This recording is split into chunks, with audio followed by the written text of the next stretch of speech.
तमिलनाडु के तूतुकुड़ी जिले से दिल दहला देने वाली घटना सामने आई है, जिसने जातिवाद की गहरी जड़ों को एक बार फिर से उजागर कर दिया है। क्योंकि ये सिर्फ एक अपराध नहीं, बल्कि समाज के उस चेहरे का काला सच है जहां दलित होना आज भी अपराध माना जाता है।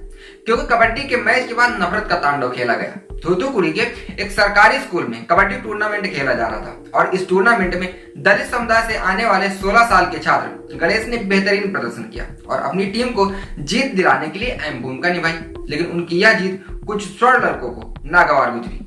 लोगों के मुताबिक जब गणेश की टीम ने मैच जीत लिया तो विरोधी टीम के कुछ लड़कों के चेहरे पर गुस्सा साफ झलक रहा था। वे हार को पचा नहीं पाए, लेकिन उस वक्त तो सब कुछ सामान्य दिख रहा था। लड़कों ने बस एक दूसरे को घेरा और मैदान से चुपचाप चले गए।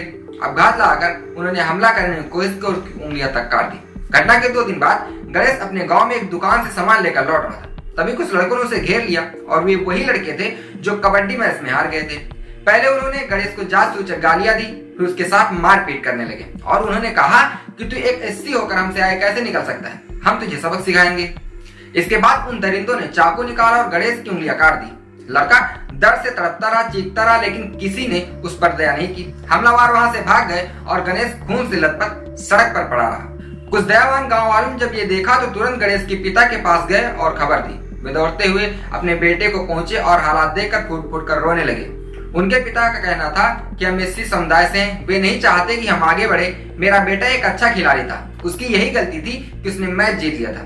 गंभीर हालत में गणेश को तुरंत अस्पताल ले जाया गया, जहां डॉक्टरों ने बताया कि उसकी 4 उंगलियां काट दी गई और अब वे दोबारा जुड़ भी नहीं सकती। ये कोई पहली घटना नहीं है जब किसी दलित को उसकी सफलता पर सजा दी गई हो। तमिलनाडु, उत्तर प्रदेश, बिहार, मध्य प्रदेश समेत कई राज्यों में जातीय हिंसा की खबरें आम हो गई हैं। कभी किसी दूल्हे को घोड़ी चढ़ने पर पीटा जाता है तो कभी किसी को मंदिर में जाने पर मार दिया जाता है और अब खेल के मैदान में भी जातिवाद का जहर फैल चुका है। गांव में तनाव बढ़ गया और प्रशासन का दबाव है कि हमलावरों को जल्द से जल्द गिरफ्तार किया जाए। लेकिन सवाल ये उठता है, क्या सजा देने से ऐसी घटनाएं बंद हो जाएंगी?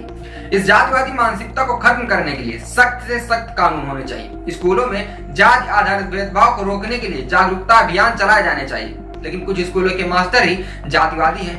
दलित समुदाय को सामाजिक, आर्थिक और मानसिक रूप से और मजबूत बनाने की जरूरत है ताकि वो खुद को असहाय महसूस न करे। आखिर न्याय कब मिलेगा? या ये मामला भी दबकर ऐसे ही रह जाएगा? गणेश अब अस्पताल में है, लेकिन उसका हौसला टूटा नहीं है। उसने कहा कि उन्होंने मेरी उंगलियां काट दी, लेकिन मैं खेलना नहीं छोड़ूंगा।